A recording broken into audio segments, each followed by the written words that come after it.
We are backstage in Newark, New Jersey. UFC 288 has just wrapped up. I'm Megan Olivi alongside two of my favorite people, Teddy Atlas and Marc Raimondi. Gentlemen, we just had a main event title fight where Aljamain Sterling retained the title. Teddy, did you have it scored for Aljamain or did you have it scored for Henry Cejudo? Cejudo, the former champion. I thought he used his experience enough, his championship experience as the former champion, and I thought he closed the gaps well enough. I thought that he did some good counterpunching and also followed Sterling up when he had him going backwards when he couldn't get set. Now, Sterling is so strong, and he's so long, and he knows how to use that length with both kicks and with strikes.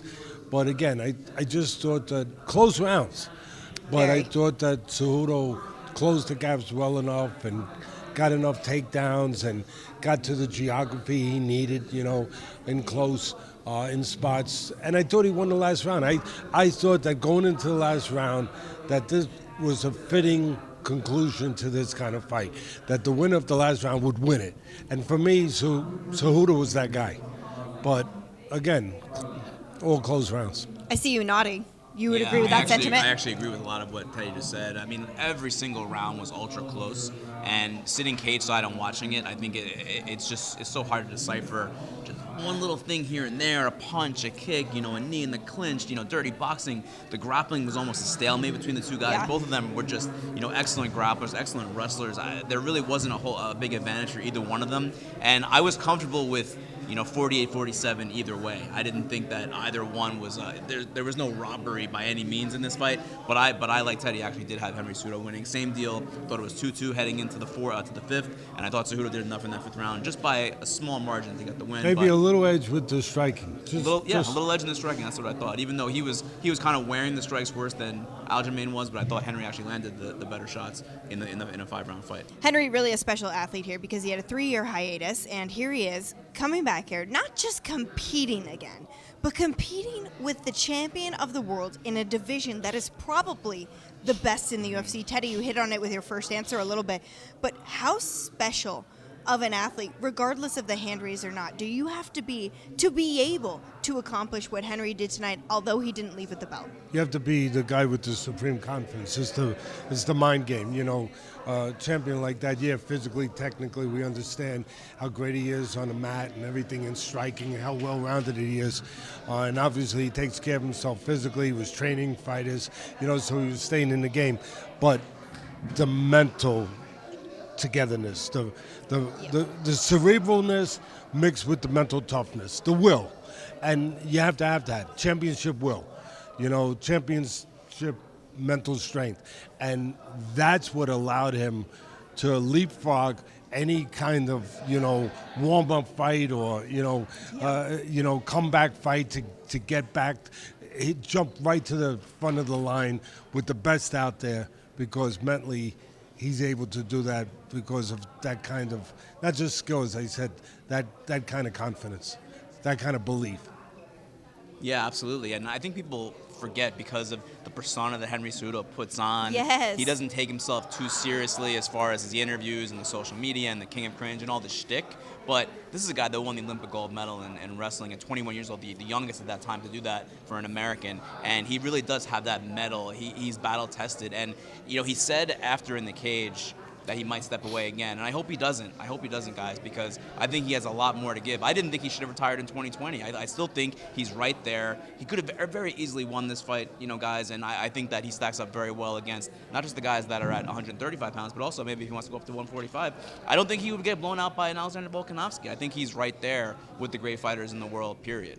Listen, he told us that the reason he stepped away was not because he didn't feel like he could compete, but this is a guy who competed at the highest level for 20 years, and he said, I was burnt out. I just wanted to not compete for a little while.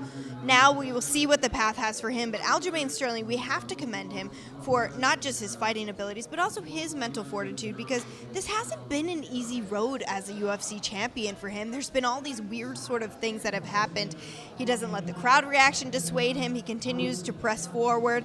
He got into it with Sean O'Malley inside the octagon, and I think that is an intriguing matchup, one that they both have talked about with each other for a couple of years now, it seems now. Teddy, what were your takeaways from that interaction that you saw? That O'Malley is, trying to get into his head a little bit trying to win the pre-battle, the battle before the battle. You know, mentally, that maybe there's room to get in there. Maybe there's room to get to him a little bit mentally. O'Malley, of course, is a showman too. So, you know, he's being consistent with that. Sure. You know, to keep his brand up there. I mean, that's like a Conor McGregor. I mean, it's about bringing people to the, you know, to the arena. It's about the entertainment value of it too. He understands that very well.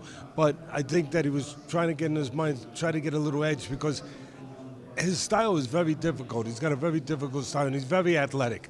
But Sterling is athletic and physically strong. Yes. I mean, like Hercules, Hulk, strong. He's a big guy. Yes. He really is. So any edge you can possibly get with a guy like that is probably more on the mental side than the physical side. Physically, technically, I'm sure O'Malley will fight a kind of technical fight where he'll try to keep more balance, use his agility, you know, use his athleticism in that kind of way, to keep the physicality out of it.